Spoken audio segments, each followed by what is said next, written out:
Hello and welcome to the Worn and Wound podcast. My name is Zach Kazan. I'm the managing editor at Worn and Wound. Really happy to be joined today by Devin Pennypacker, media manager at Worn and Wound. Devin, how's it going? It is going very well. We are recording this midday, so you're going to feel a lot of energy coming from Zach and I, rather than the normal kind of lacking, dull vibe that we typically bring. So strap in. Yeah, we do tend to record these podcasts late in the day. Yes. I don't know why that is. We just have always been in the habit of recording them at like 4 p.m. We are busy men. And yeah, we are. But I mean, podcasting is part of that. Sure. So I don't know why this is always the thing that gets shifted to late in the day. But it's for the whatever time reason, change. The time change between the two of us is pretty difficult. Time change. We're in the same time zone, Devin. Yeah, I know. Man. All right. Yep. Yeah, you're seeing me maybe slightly more caffeinated than you usually do, or hearing me rather. This is an audio medium primarily. Same. But yeah. In any case, it's good to be joined by you, Devin, at any time of day. Today we're going to be kind of looking back at a handful of articles that you've been involved in and that I've been involved in also, just kind of to take a deeper dive.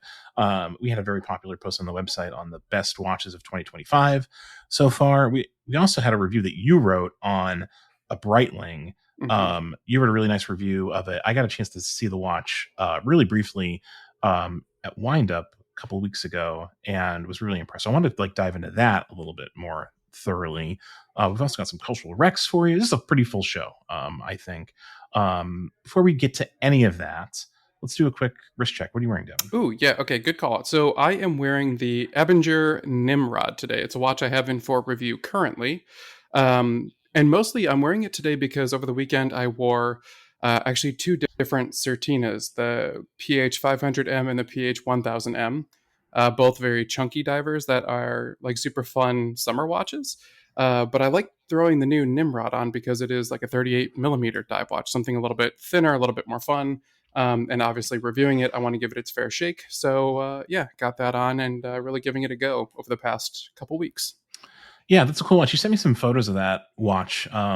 It's nice. I like that it's called the Nimrod. Do you know why it's called the Nimrod? Is there Yes, there are two different reasons. Number one is because so Nimrod in biblical sense was more of it was actually a very accomplished hunter, but it was also the name of one of Ernest Shackleton's expeditions into the Arctic. So so there's actual reasons why Nimrod has a positive term in culture. In America, we use it for idiot, but that's only because of the Looney Tunes. So it's kind of a weird little shift in culture only in America. In the UK, which is where this watch brand is from, they don't use Nimrod in the same way we do. So hence the name being a little bit funky for us, but over there, totally normal, totally fine, and a little bit on the explorer vibe. It just makes me think of the Green Day album, honestly. That's the first thing that comes to mind for me, which is I'm not like a big Green Day fan, but it definitely reminds me of my youth. Yeah, well, it is a green dial, the one that I have on too. So, there we go. I expect a full exegesis on the origin of the name in your review. It is one full paragraph already in the review. So, okay, there we go. Right. That's that might not be enough. I think think we need more. Look forward to that review. Excited to coming soon. Hear your takes on it. Cool. Yeah. I'm wearing my James Lamb Origin Series water dial today. I put this on over the weekend for the first time in a little while. Just really beautiful watch. I really enjoy wearing it. It's a silver case or gentium silver, so it's like a little bit more delicate, I think, than most of my stainless steel cases. So I don't wear it. I don't wear it a lot in the summer months, when I'm outside a lot, but kind of have a quiet weekend. And just decided to wear it around the house a little bit. So yeah, still enjoying it. I saw you post it up on Instagram. It's a very elegant watch. I haven't seen you post it in a while too, so I was happy to see it pop up. And even though it's not a traditional summer watch, the wave and the dial just kind of makes me think of water, and it's for sure very calming to look at. Yeah, I love it. It's it's the handmade silver case. I've talked about this before and I've written about it. We can put a link in the show notes, but it's just you really feel kind of like the hand of the maker, in this in this watch. It's really really quite a cool thing. So anyway, that's my wrist check. Before we get into sort of like the main thrust of the episode and talk about some of the best watches of the year so far, and that Breitling, Devin, I know you wanted to chat a little bit about Wind Up Chicago. This is the first time you've been on the podcast since we've come back from Chicago. Yeah. Kat and I sort of like gave our sort of like initial impressions of the show last week, but still fresh in my mind. So I'm sure it's relatively fresh in yours as well. What were your thoughts on Wind Up? I had a great time. Honestly, it's my favorite show out of the four. Now I almost said three, but four, because it is just a group of Midwest people who are my people. A lot of very kind people, even if we're not, we act kind, which is really nice. Everyone just has a good time. It is a lot of my friends actually travel in for this show, so it's really great too. You don't see a ton of new releases at the show like you might see early on in the year at San Francisco or later in the year in New York. But it's a really good time to get some hands-on with it. It's a little, well, I was going to say it's a less traffic show, but I feel like this year was a little bit heavier on the traffic. And in terms it definitely was like packed. Like there Yeah. were moments where it felt like the room was as full as it could possibly be. Yeah. So Yeah, it was a great show overall. I had a great time. I hope everyone else did too. And there were a couple watches that I walked away that I'm still thinking about now. So to me, that's important. Even at like New York last year, I think about that show where we had 146 brands. And I think overall, I saw a lot of watches I really liked. But a week later, I forgot about most of the watches apart from two or three. But now I'm sitting here and I'm thinking about maybe 8 or 9 of those watches still. And to me, I think that is interesting. The lasting impact of the show has been a little bit longer than is typical. So what are you still thinking about? What are the watches that are Primarily the Christopher Ward C60 Trident Reef. That was if you haven't seen the video, we did our favorite watches from the show. That was my pick. I think we did favorite thing technically because a couple of people picked non-watch items. But that was my favorite watch from the show. Really like the way that it wears. Big in measurements as far as a dive watch goes, but it wears really thin. It wears really small. 44 millimeters, I think. There's a 44 and a 41, I believe. There's two different sizes, but it has an aluminum mid case with kind of a steel cage almost around it, so it protects all the edges from bumps and bruises. Because aluminum obviously is a little bit softer even when it is anodized. But it does lighten the load a little bit. It adds a little bit of color in the middle. They can do more with sustainability because you can recycle aluminum better than steel. You still get an SW200 on the inside, and on strap it's $850. I think that's awesome. I think it's a killer deal. I think it's an awesome move from Christopher Ward when a lot of their watches are moving upstream, and people are complaining that this enthusiast brand that was really right around the $1,000 mark and below, their prices are creeping up because, quite frankly, their tech is moving up, their finishing is moving up, the watch brand as a whole is moving up market because they are doing very impressive things, and then they swung right back at the bottom tier again. So it was a really cool move from them in terms of market value, but then also still releasing a piece that I think is just an interesting, fun dive watch too. So for all the people who said, oh, there's aluminum there to protect their bottom line, well, tell that to Hamilton, who did a $1,200 aluminum case not too long ago with an H10 movement on the inside. So I don't know. I think that Chris Ward really knocked it out of the park there. Citizen did a really good job with some of their new releases too. The new Aqualand, I think, is really cool. There were a couple smaller brands that did some fun things too. Spinnaker with the new SpongeBob collab. I hate that. I saw you post those. Yeah, no, it's so fun. Come on. Yeah, listen, I mean, I like a creatively loomed dial. Yep. Spinnaker does a really nice job with those. They always have a lot of fun with their loom treatments. Yeah, I like what you said about Christopher Ward too. I think that it's important to remember that, like, even though you have watches like the Belcanto and the Loco and some of their like Aventurine watches, which are a little bit more expensive, and were sort of just like experimental, or they aspire to the high end. I think with some of their collection, they still have a lot of really good options, like under $1,000, just like they always have, and they're doing those watches to like a much higher level than they have in the past. This kind of reminds me of the conversation we had, I guess it was about a year ago, when the Trident Lumiere came out, which is just like a really solid like titanium dive watch, like not a lot of frills, but it has like little touches that kind of like remind you that this is a brand that's kind of like doing some like higher end premium things throughout their catalog. And that watch was still like, fair. I don't remember exactly what it cost off the top of my head, but it's like, it was an affordable dive I think watch. it's just over 2, or like right around. I think it's like 1950 on strap and just over 2 on bracelet, somewhere in Yeah, there. and for like Yeah, a titanium dive watch with those specs, like, yeah, solid. like the comp is like a Black Bay, Right, right. or Or a Pelagos. Pelagos, probably Yeah, more accurately. But so yeah, so like they do an excellent job across all yeah. price points still, which I think is really impressive. The watch that I can't stop thinking about is the new white dial Rivenera. I think I Interesting. Yeah, might have to pull out the credit card and, yeah. Heck yeah. and pick one of those. I really love the Rivenera. I wrote about it last year, I guess. Wrote a review of Wow. Yeah, the Rivenera, and almost a full year now, right? well, I mean, it'll be a year in like the late fall, I Okay. think, is when I wrote that review, if memory serves. Either way, Wow. we'll post it. Time flies, when you're Yeah. reviewing Riveneras, I guess. But yeah, no, just really, really great watch. And Echo Nutris showed us a little preview of some things they have coming. I won't say more than that, except that it's all like really cool. And I think if you like the Rivenera, I think you'll like the stuff that they have in the works. It's kind of like um, similarly ambitious, is how I'll put it. Very So cool. yeah, lots of good stuff at Windup, and also the kind of like all the stuff like kind of surrounding Windup was a lot of it. There were like meetups and Yeah. things like every Tons. night. It's become like bigger, like bigger than the show. Yeah, it's become like a solid weekend of events. People are doing, bar meetups and fan meetups and group meetups, and it's sprawled out of the venue and really kind of taken over its own little corner of Chicago for the entire weekend. I love that. It's really neat.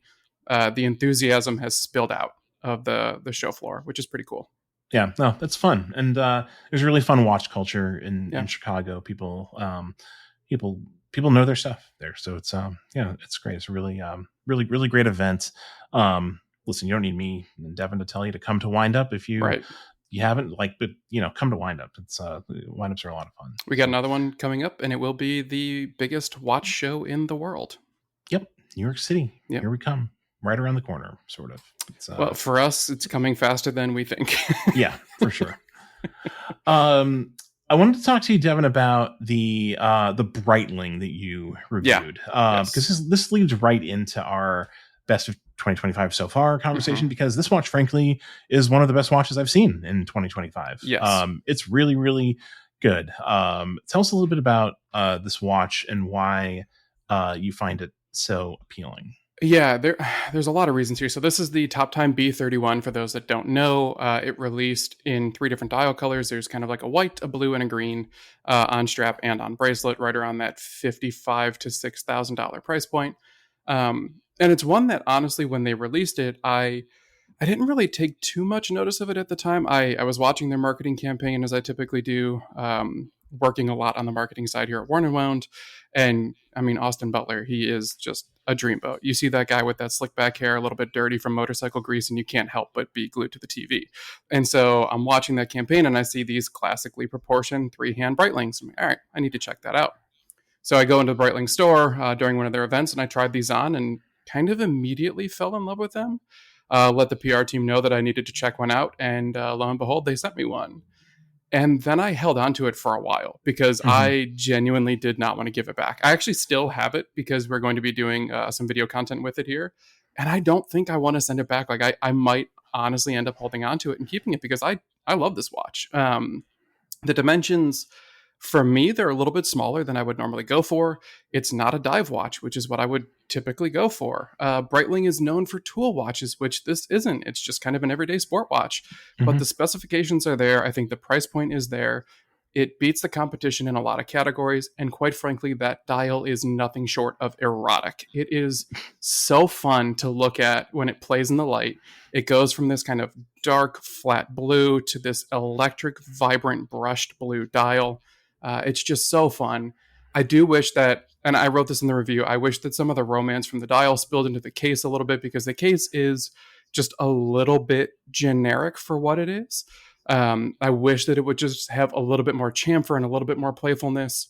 But it is still trying to keep that kind of tool approach on the outside. They don't want it to be too rounded off. They want it to be a little bit more rugged. So I Mhm. understand the squared off lugs. But yeah, this watch just really sucked me in. And everyone who I talked to about this watch, everyone I showed it to, including yourself, Mhm. just kind of found themselves enamored with it. Yeah. Um, I mean, for me, it's really the dial, like, that Yeah. is the watch's, like, trump card, sort of, like, it just has this, like, beautiful, texture to it when you get it in the light. Um, and it just looks fantastic. The blue one is the only one I've seen in person. Have you seen the other Yes. variants at Yeah. the Breitling So boutique? I had the green on wrist. I think I posted a video of it on the Worn and Wound Instagram channel at some point a while back. This has been a little while now. I can't really remember. It might have been in our story, if I'm being honest. But the green one has kind of a similar thing going on too, where it's kind of a bit dull at angles and then it comes to life in the light. That one has a black chapter ring around the outside. So it's like a very dark, heavy dial. But if you're looking for something a bit more subdued, that's the one. Mhm. If you want something a bit more old school, there's the white central dial with that kind of powder blue outer chapter ring. That one feels like very vintage in its aesthetic. It's a little bit more creamy too. It doesn't really have like that metallic vibe to it. Um, from what the Breitling reps at the AD told me, that is the one that they can't keep in stock. That's the Interesting. one that it comes in and it goes right back out. When I was at the boutique, they had one and they were not allowed to sell it because they needed to show people. So, for whatever reason, that's the one that they can't keep. But in my opinion, the blue is the one that people should be looking for because it is just a great looking piece. Yeah, the blue's great. I like the case too. I know that I think your criticisms of the case are well founded. Like, I can't argue with any of that. I think it's just sort of, um, in service of this, like, kind of like mid century kind of look.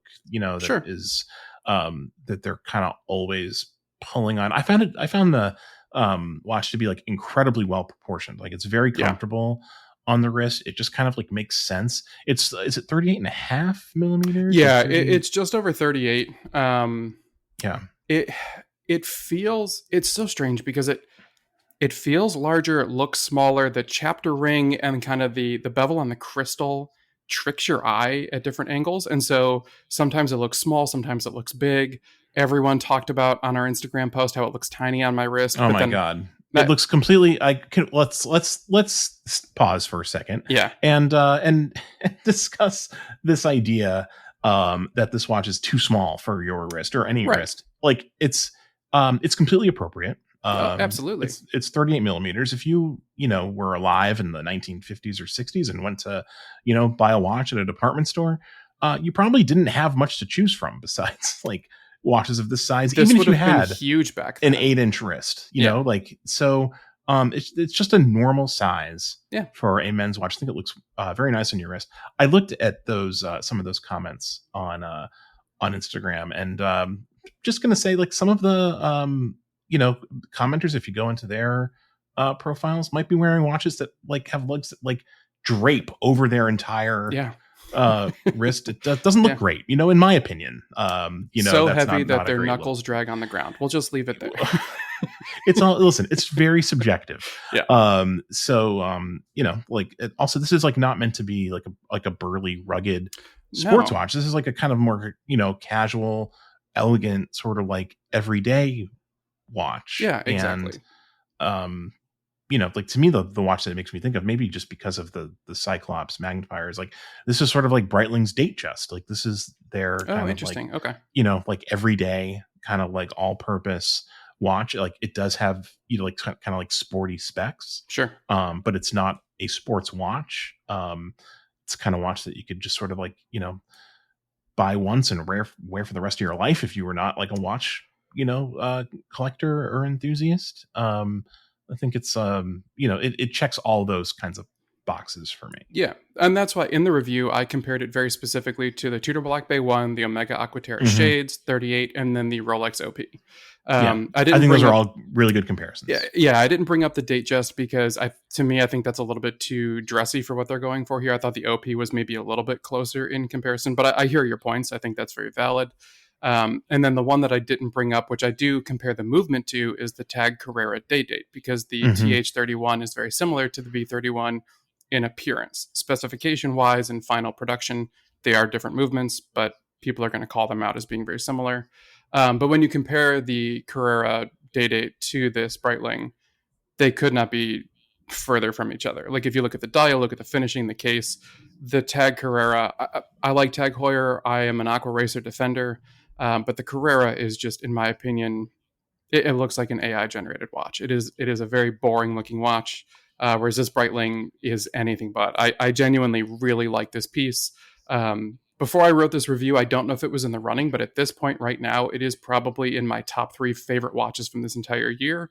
And like I said at the top of this, it might be one that I end up keeping in my collection because I really, really do enjoy it. Yeah.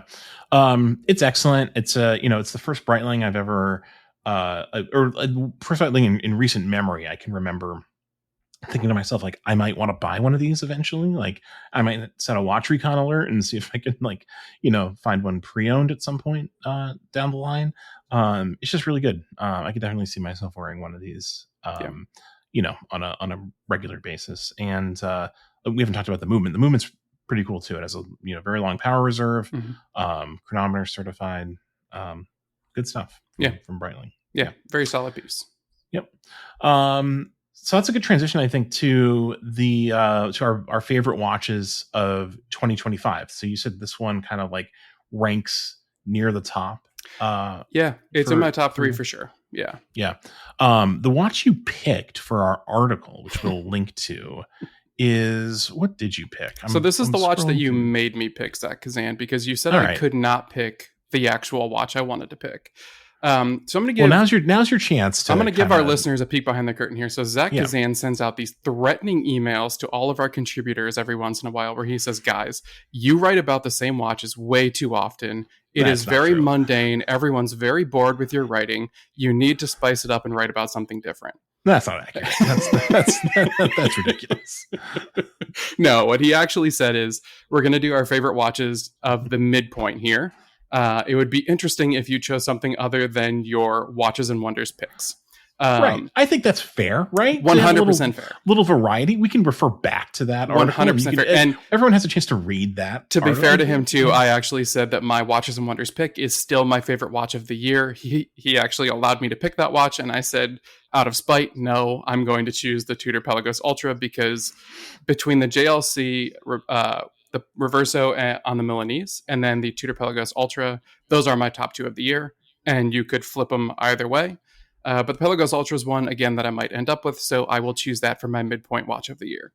I did a review with Weiss. We sat down, we talked about it. I wrote the full review on this watch. It is one that I genuinely still think about all the time. The little teal accents still haunt my dreams. Solid watch. Oh, wow. Solid watch. They haunt your dreams. They do. Thank you for reading my emails on the air. That's great. Really do appreciate that. I like the Pelagos Ultra a lot. I think that's a good pick. I'm glad that listen, you were able to work in that JLC mention in the I had to. in your piece, which is totally fair game. I've also been thinking about the Pelagos Ultra, to be honest. I think it's like to me, this kind of feels like the future of the Pelagos. In a lot of ways, the more I think about it, the more I think that like I would, if I had to predict, and I don't like to make predictions because they're always wrong, historically, at least when I make them. But it feels like, they could sunset the the original Pelagos. Ooh, and you just made a lot of enemies. Well, I think that like they have an opportunity to kind of like expand, they got the FXD, they've got the 39 millimeter, they've got the Ultra. I feel like the original one is kind of feeling like the most dated at this point. It's just, I don't think that they'll necessarily like kill it and not replace it with something, but it feels like they could like, streamline the collection a little bit around the Ultra. The painful thing there, though, is if they sunset it, then we no longer have the kind of recessed indices into the rehaut, which, that's true, in a lot of people's mind is like the defining characteristic of the original Pelagos. That is like the one detail that a lot of people still cling to, and it's something that I wrote in my review. That's a detail I still cling to. So sunsetting that design, I think, would, even if people don't really care about the watch in general, getting rid of that one design detail, I think, would anger a lot of hardcore Tudor Pelagos fans. Yeah, I mean, I'm sure. Listen, there's always, whenever you make any sort of decision, there's a group of hardcore fans that are going to be angry about something. I've got my burner accounts ready. Yeah. I would just be very curious to know, and like Tudor obviously would never share this information, but I'd just be very curious to know like what the sales numbers are like, and like how many of that like original, like, line of Pelagoses are selling. Yeah, like how many like FXDs did they sell versus ultras versus like, that those kind of like three original, like the LHD, the blue and the black. I think the P39 probably smokes them all still. Yeah, probably. Yeah. So one would expect them to like iterate on that and like maybe make some new dial variants for the P39. I have a feeling the FXDs are pretty popular too. I know a lot of people with different FXDs. There's a lot of those too. So, I like the Ultra. The Ultra is kind of like they need that like sort of like top tier professional Halo piece, I think, and the Ultra is definitely that for sure. I think it was a really cool release for them, and one that nobody really saw coming, and one that hopefully they continue to iterate on too, just like they do with the Pelagos line. They, I'm sure they'll have a blue dial version at some point in the near future, and that'll be a pretty cool looking piece too. Will they make a Lagoon blue, you think? Like the Ooh, I hope not. That would make me physically ill if I saw that watch in Lagoon blue. Yeah, I gotta say, like, I'm not a huge fan of that Lagoon blue like colorway. I like that they're iterating on that watch and like trying something different, but that color blue is just not really for me. I like it on the Chrono. I think, in my opinion, the Chrono is like the weird one. Let that be any color you want it to be, because no one's really using that for tool watch purposes. So it can be vibrant, it can be wacky, it can be weird. But the Pelagos Ultra, like, that is at its core supposed to be a hardcore tool watch. Yeah. You make that. The thing about the blue Chrono too is so first of all, the dial's not textured. Right. And also it has the black bezel to kind of like set things off a little bit. Like the mirrored bezel is like, I like a mirrored, but I'm not anti-mirrored bezel, but like it just kind of like lightens everything. Yeah. And I don't know that it quite works for me, but apparently this watch is like very popular. Like I know multiple people who've bought them. They're either happy with them or anxiously awaiting them. So Tudor's doing something that people like, for sure, as they always do, which is what you'd expect. It's really funny. I just realized that as we were speaking out loud, and I'm really glad that you corrected me, but the Chrono is flamingo blue and the Black Bay is lagoon blue. They're slightly different shades. It's the texture that makes it lagoon. Yeah, that's right. Oh god, I would hate that even worse. In my mind, I was thinking about the Chrono. I have already purged the lagoon blue Black Bay 50. It's out of my mind. Like, that thing does not exist in my mind. Well, I really it will not that will not be creeping up your list of the best watches of 2025. That won't make my list of watches of 2025. That's accessories. Okay, fair enough. The watch I picked for our best of 2025 article was the Nagahita NH Type 6A, their new perpetual calendar, which is like a fantastic watch. Like, it's just like a huge, like a incredible achievement in like their specific type of craft, which is like has really become these like hand engraved dials, which are just like absolutely beautiful. I don't know if you've seen any of these Nagahitas in person, Devin, but like it's hard to convey like in writing and just by talking about it, like the visual impact of seeing these engraved dials up close. Like they're just really beautiful. And the perpetual calendar, because there's so much information on it, it's like kind of like the ultimate expression of that, because there's so many engraved things on the watch. It's just it's incredibly cool. I think the balance on the dial with so much information being displayed it's incredible. I don't really know how they're pulling it off, but there's something visually about this that everything just feels well proportioned. Everything feels like it's in the right spot. A lot of these complicated watches, they tend to feel just a little bit cluttered. They feel a little bit, I don't know, they give me a little bit of anxiety where I feel like I don't know what I'm supposed to be looking at, but when I'm staring at their watches, my eyes just kind of naturally drift in the right direction.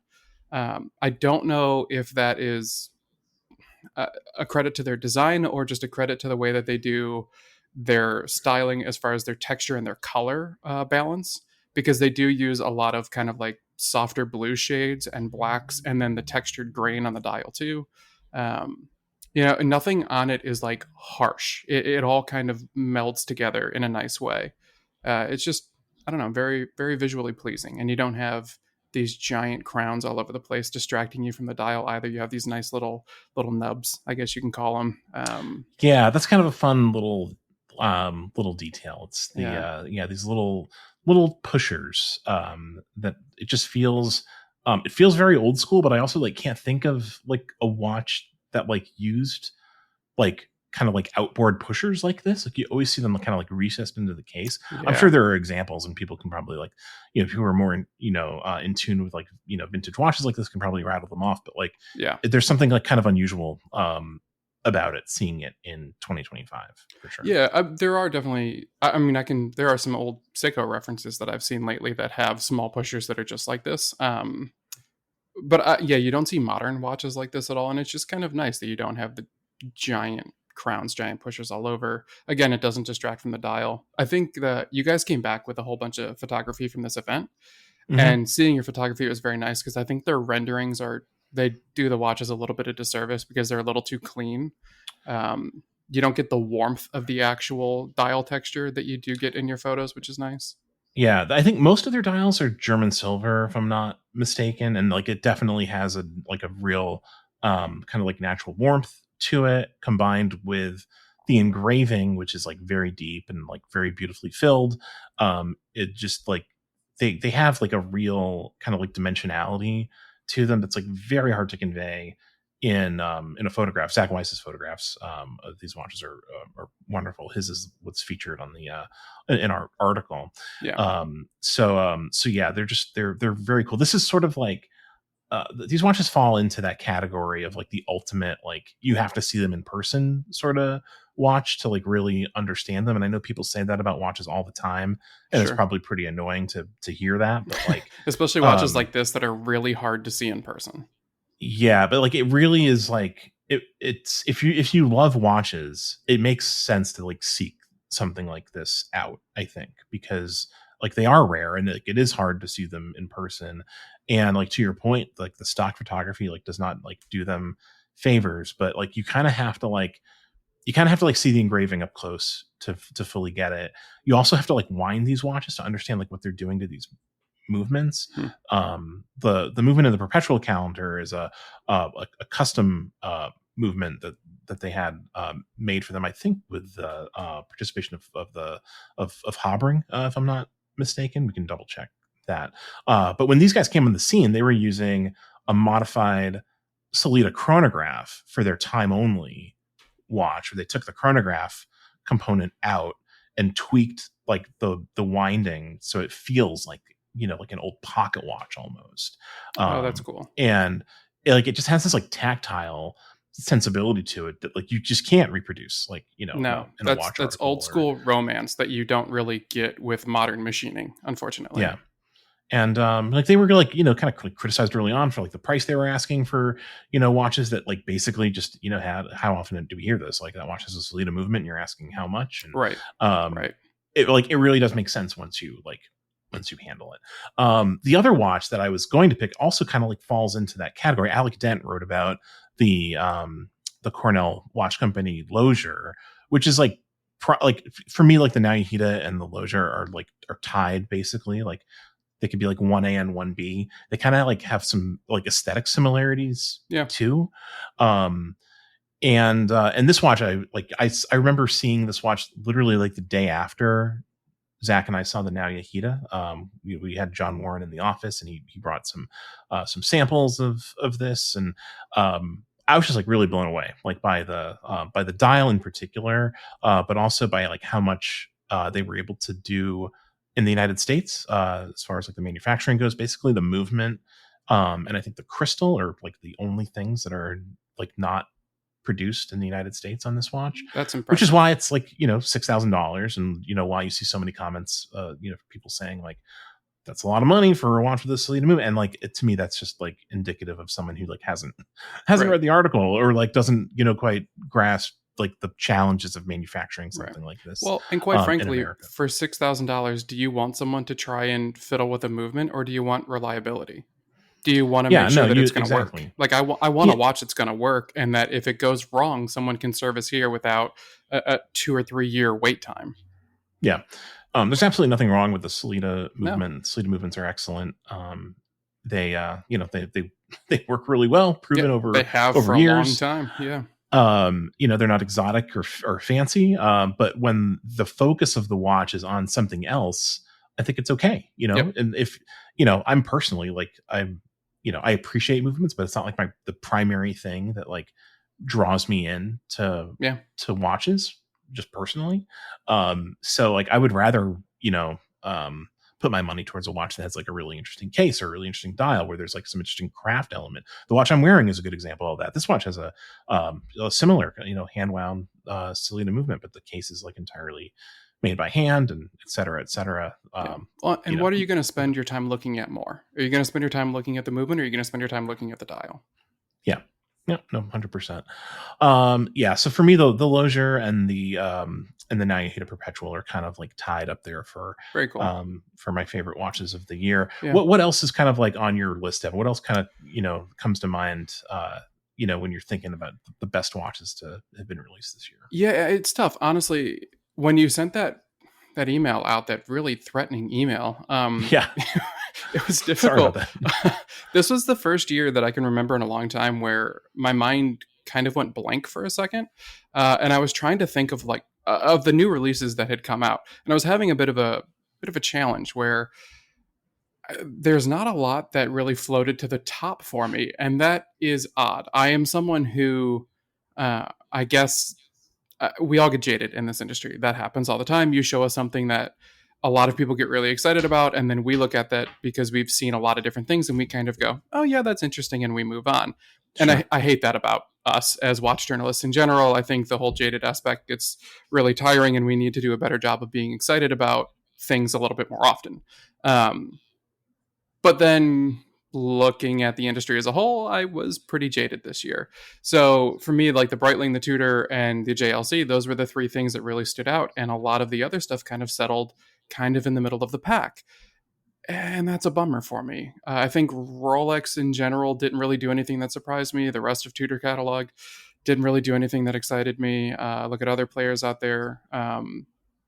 Blancpain did the Steel 42 Automatique, which I like, but they did the titanium last year. I like that a little bit better.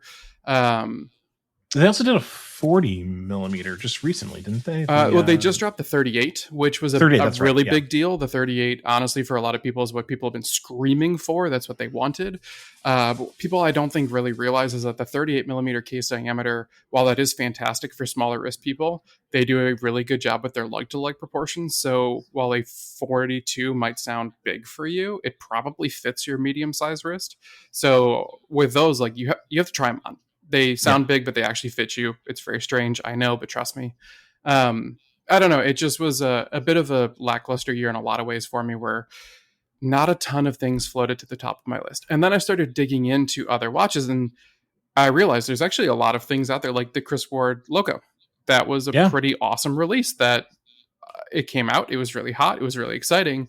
But I think because we see them at Wind Up all the time, and we kind of started to learn about it at the end of last year, I kind of forgot that it came out this year. And then the other thing with the Loco is that like people don't have them yet. Like there was a flurry of kind of like excitement when it was announced. Like well deserved. Loco is a fantastic accomplishment. And we do see them at Wind Up, and we did have kind of like a inside track on it a little bit. Yeah. But like you're not seeing them like on Instagram yet. Like very few. They're not in the hands of owners. Yeah. And I think like there'll be another wave of enthusiasm for the Loco once deliveries start, which I think happen in the fall, if I'm not mistaken. So by the time Wind Up New York is here, people have them on their wrists hopefully, and there'll be kind of like another like I said, another wave of interest in that watch. But I mean that's a phenomenon that we see all the time huge in the watch community, like a big exciting launch, and then like months of kind of like not thinking about it. Like we'll see that with the Lozier, I'm sure. Like they just closed Yes. pre-orders on that, and Yeah. people won't have those on their wrist until like late this year, early next year. I don't think so. Well, so I think that in lies the problem of what we've seen this year with a lot of these releases.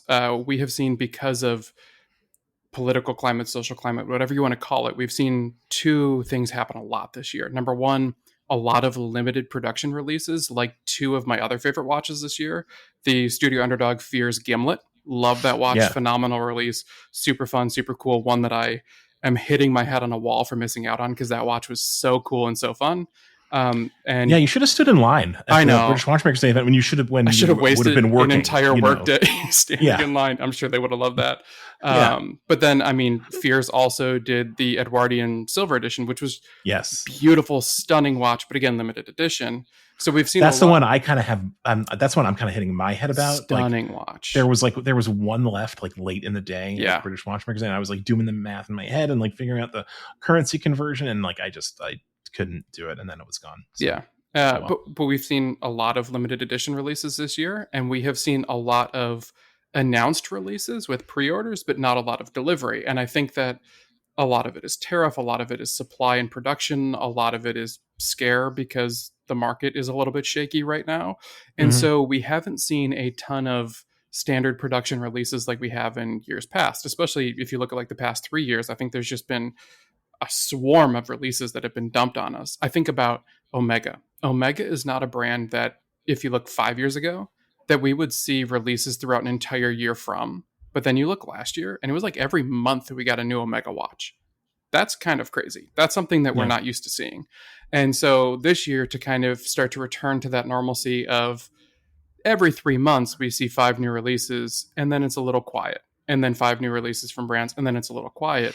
It does mean that when the conversation comes up, we're talking about the same watches again, and it slows the pace of all of what we do down a little bit. Yeah. So a couple things jump to mind. Like I like the limited production stuff, not like the hype limited edition stuff, but I like that brands are kind of like slowing down and making watches more deliberately. And I like it when there's a reason for low production, because of like if there's a difficulty in manufacturing and there's some craft element. Like I think that's good, and I like that brands are leaning into that, and I like that. I think it's a sign of strength if those watches are doing well. If the good stuff that's like harder to make, that they have to limit because it's difficult to produce. If those watches are selling well, I think that's a good sign. Largely. For the watch industry. Regarding Omega, I gotta ask, do you have any thoughts on this orange Seamaster? So there's a very funny phenomenon going on right now where when I walk into the Worn and Wound offices and everyone in there goes, I really like the new Omega, chances are good I hate it. And a lot of people in the office really like this new orange Omega Seamaster. Really? I don't hate it. I just look at it and I'm like, yeah, okay, whatever. It just does nothing for me. I just don't understand the hype behind it. I don't know. I'm pretty neutral on like the aesthetics of the watch. Yeah. Like it's kind of like exactly fine. Like I don't have like a strong feeling it's about barely it one fine. way or the other. Let's be honest. That's okay. The thing about this watch is that like it really makes me wonder like what the state of the Seamaster is like for Omega, and like this is kind of like what I wrote about in the article, which as we record this, I think it goes live in like literally 2 minutes from right now, so you can read it. You can read my thoughts as they appear in just a second here. But like I don't know what the flagship kind of like consumer Seamaster Diver 300M is for Omega right now. Like, is it the ceramic dialed like wave dial watches with ceramic bezels? They've now released like 4 or 5 of these watches with aluminum bezels that are like much more restrained. Yeah. Over the course of the last couple of years. Is that it? Is that where the collection's heading? Because those to me seem to be in like much closer communication with like the 90s era. Yeah. Diver 300M, which is kind of like, I think regardless of what you'd think of it, it's a pretty important watch for people like roughly our age, because it was like the luxury watch that was everywhere because of Bond and so forth. It's just like part of the vernacular at this point. And I just kind of like wonder what the state of the collection is But for Omega right now. here's the one thing that I do want to call out. You went from, okay, so you have the Seamaster Diver 300M with this textured green dial and an aluminum bezel insert. You have a date versus no date movement, but then you charge almost $1,000 more because you sneezed a little bit of orange on the dial. Yeah. Tell me why. If you can tell me why, great. But I don't think anyone really can. I just don't understand the justification and price jump there when you're.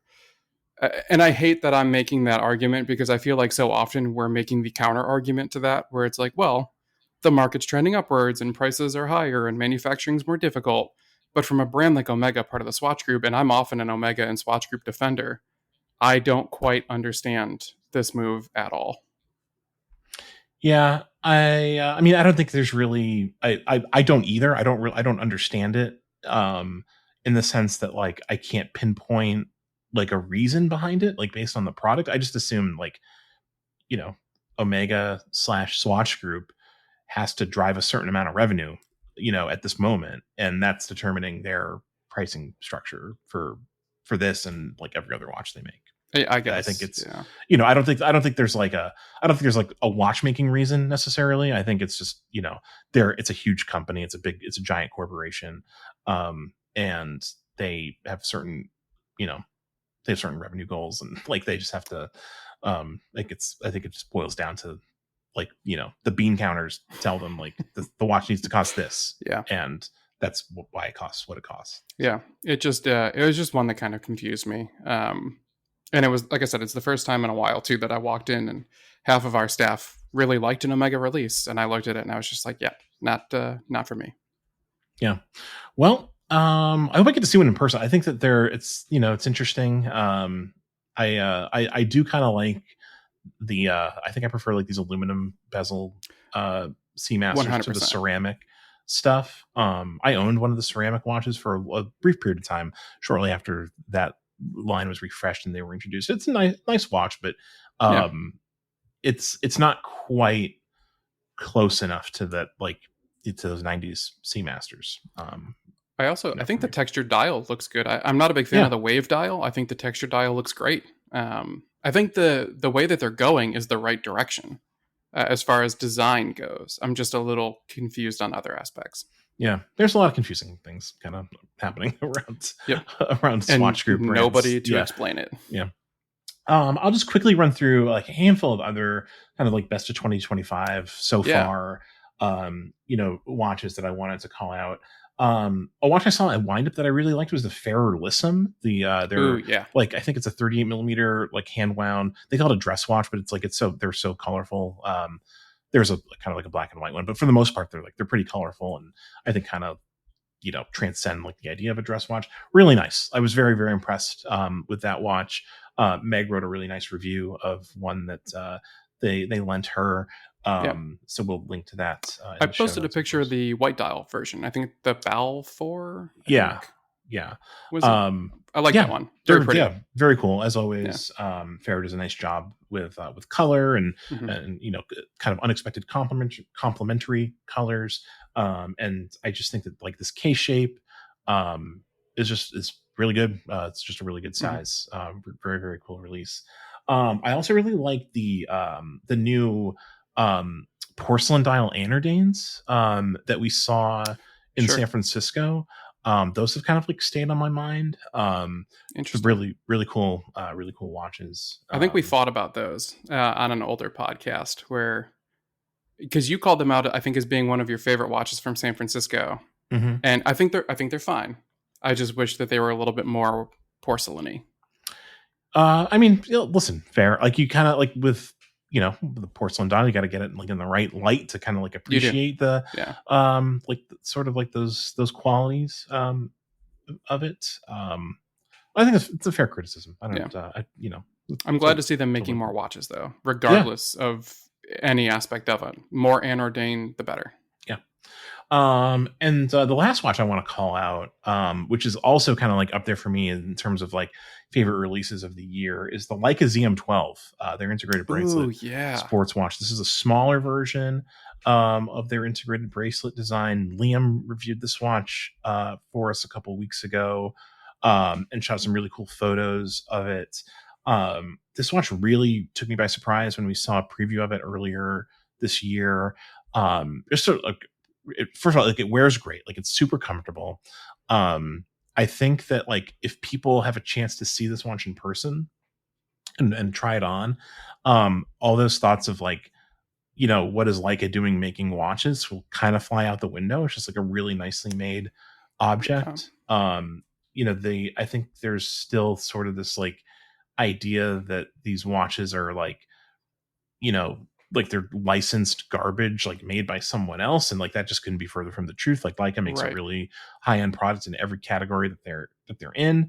And the watches are no exception. Like they're just very nice. I was just very impressed by it. I was particularly impressed with the bracelet on these watches. Like it has this kind of like Moser streamliner quality to it. It's a lot less expensive than that watch. It's also a lot less expensive, about half the price, I think, of the IWC Ingenieur, sort of like the basic Ingenieur, which people say all the time is like a watch that's like a lot more expensive than it should be.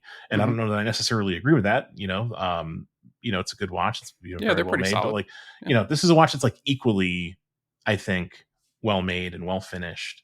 And it's less. And so if you're one of those critics of the Ingenieur for its price, check out the Leica. Yeah, I want to try one of these out. After you guys came back talking about these watches, you kind of sold me on wanting to try one out. They look really cool. They sound really, really interesting, really neat. The touch points, I think, are in true Leica fashion, really sell the watch. Yeah, no, it's very good. I was very impressed with those. Very cool. Any other watches come to mind that you want to mention in terms of best of 2025 or like disappointments even? Like, do you want to, I don't know if you want to go there. I didn't ask you to prep anything on that, but what are your thoughts kind of like on the year so far, if you want to, it's been a bit of a mixed bag, if I'm being honest. There have been a couple watches that, look, quite frankly, like we don't typically review watches that we don't like. Sure. There have been a few reviews that I put out recently that are less than positive, just because there were positive things to say about the watches or the companies, and maybe I was just a little disappointed with that release in particular.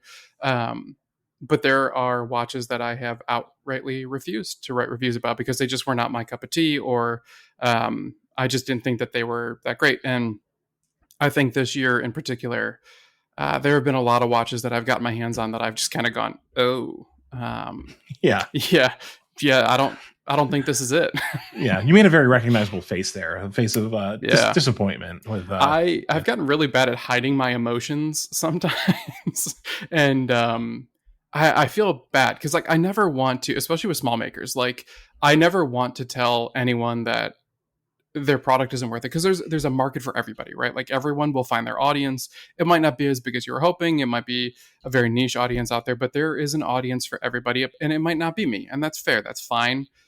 Find somebody else. But even from larger brands too, there have been times where the large brand is really excited to show me their new watch, and they hand it to me, and I'm like, oh, that's not it. And I'll tell them that too. Funny, we just talked about Blancpain's new 3850 Fathoms. They apologized for not having the pink mother of pearl version there, and I very bluntly said that is perfectly fine. I did not want to see that one anyway. And they took it on the chin. They understand that that's not my cup of tea, and we moved on. It's fine. There are releases out there that are for people. They actually told me right then and there that they sold 3 of them, and the customers were very excited and very happy about it. That's great. But it's been a bit of a mixed bag for me this year. Yeah. What about you? I know you're just waiting to get your hands on the new Frank Miller Smurf watches. That's what you're waiting on, right? So Frank Miller, Crazy Hours.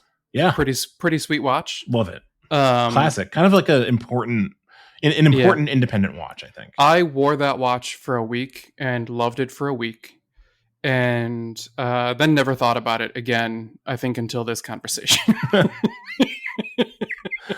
I like the Crazy Hours a lot. I think it's really cool. It's cool. Contributor Kate Bazemore is a big Crazy Hours cool fan. Okay. Shout out to Kate Bazemore. Yeah. I listen. maybe another pod we'll do Crazy Hours hour. Just get everyone on the team's impressions of the Crazy Hours. We'll do like a little sort of like audio montage. We're talking about things there. Like, again, there are audiences for everyone. I have gotten, including from you, Zach. I wrote an article about Snuffy, the tattoo artist in New York City. Yes, he made the spinal bracelet, and he recently attached it to a vintage AP Royal Oak. Yes, he did. I reposted it. I think it's awesome. As I commented in the DMs, it goes hard.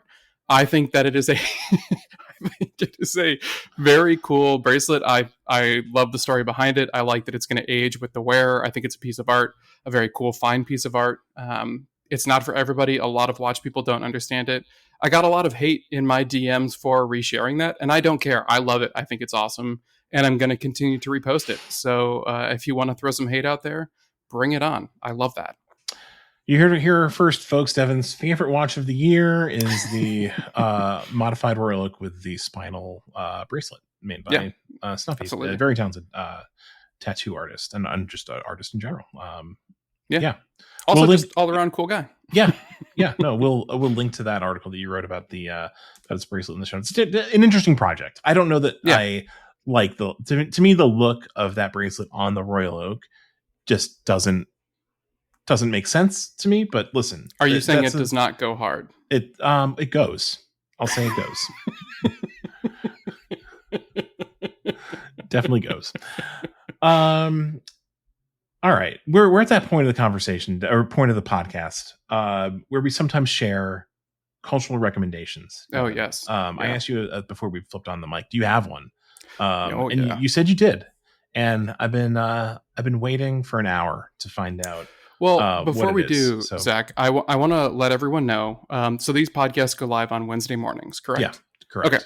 8 a.m. Wednesday morning. Beautiful. If you are listening to this at any point Wednesday before 5 p.m., this evening, A Week in Watches Live will be happening at 5 p.m. from 5 until 6 p.m. on the Worn and Wound YouTube channel. Excellent. So if you're at all interested to hang out with Zach Weiss and I believe myself, please tune into the Worn and Wound YouTube channel to hang out with us, talk about watches. We're going to talk about new releases. He said that it'll be a short episode, and if you know anything about me, that's not going to happen. So tune in for a nice hour-long episode of A Week in Watches Live. But yeah, all right, cultural recommendation time. Besides A Week in Watches, Week in Watches is, of course, a cultural recommendation. I have one recommendation and one cautionary tale for you. Sure. So 28 Years Later is in theaters right now. Yes. And in preparation for that, my partner and I decided we were going to watch 28 Days Later and 28 Weeks Later this past weekend. Yeah. 28 Days Later, fantastic. Holds up. Still a great movie. Still a lot of fun. A good thriller. If you don't like horror, it's a little scary, but it's more of a thriller than it is a horror movie. Give it a shot. 28 Weeks Later, utter trash. Not good. Don't waste your time. Also, not necessary to watch the new one. Like, they basically retcon 28 Weeks Later in the first 10 minutes. That should have never happened. Yeah. It's, So we're planning on going to see 28 Years Later coming up here, I think this weekend. Very excited to go see that. But yeah, anyway, my actual recommendation is to rewatch 28 Days Later, because that movie still holds up and it is still fantastic and a lot of fun. I co-sign on that. 28 Days Later is fantastic. I really like the new one too. I'll be curious to hear your thoughts on the new one once you see it. I really liked it quite a bit.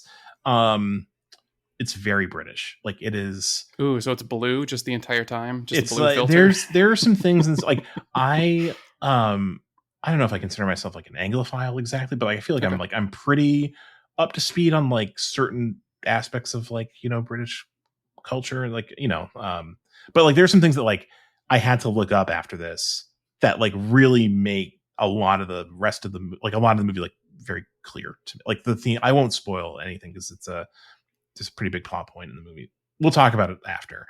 Okay. I think folks who've seen it probably know exactly what I'm talking about, but really, it's a really, really cool movie. Cool. I'm very excited. Yeah, very excited for that movie. But yeah, everyone go watch 28 Days Later. It's like $3 to rent on Prime, or it's free on like Tubi or something like that. I don't know.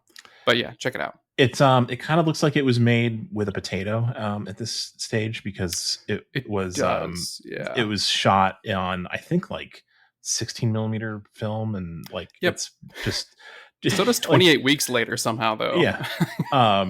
Yeah, 28 weeks later you can skip, but horrible. Yeah. Good recommendation, Devin. Thank you. My recommendation is a podcast. I listened to the it's called Talk Easy with Sam Fragoso, one of my favorite interview podcasts. He interviews people from a wide variety of backgrounds, a lot of people in the film industry, but also like politicians and writers and other folks. He's a fantastic interviewer because he has this like ability to he clearly does like a ton of research on the people he's interviewing, but the interviews also just sound totally like off the cuff and like just very casual, and like, you know, as the title of the podcast goes, like it's very easy conversations. Like he's just a wonderful conversationalist. He interviewed Ari Aster on the most recent episode, who's the director of Eddington. His new movie is Eddington, so he's like really making the rounds. He also directed Midsommar, Hereditary, Beau is Afraid. Big fan of all those movies. He's one of my favorite favorite filmmakers. Anyway, I've listened to a bunch of Ari Aster interviews kind of within the last week as he's been promoting Eddington, and the Talk Easy interview is probably my favorite. It's just like it's a great hour of kind of like chat with Ari Aster about his entire career, kind of like the background of Eddington, and also like see Eddington. Like I saw Eddington over the weekend, really enjoyed it. Like all of Ari Aster's movies, I don't think it'll be for everyone, but if you're a fan of any of his films, I think Eddington is worth checking out. So cool. Yeah, is it a pretty different interview? Because I know a lot of the times with those press circuits, the interviews kind of end up being pretty similar, or you have someone who's like, what kind of shoes do you like to wear? No, it's like it's a much more, it sounds like a relaxed sort of like personal conversation. Like cool. Like I said, I've listened to like several of these because I listen to a lot of movie podcasts. So like I said, he's been making the rounds, and the interview with Sam is like definitely like has like a different flavor to it. Like nice. I don't feel like he's just kind of like repeating the same things in that interview. So yeah, it's worth checking out, and that podcast is worth a subscription if you like that style of podcast. He does a really good job with it. So very cool, awesome. Devin, thank you for coming on the pod on a Monday. My goodness, and recording in the middle of the day. I don't know what we were thinking. We had so much energy. We did. Now it's all gone. I don't know what I'm going to do for the rest of the day. I'm done. I was actually about to just shut my computer, and I realized I still have half a work day. Yeah, you do. You do. You owe me an article or two, I think, actually. Two. Very quickly. Yeah. Thank you to all of our listeners for joining us again on the Warner On Podcast. We always appreciate it. And we will be back next week, as always, with another new episode. Until then, take care.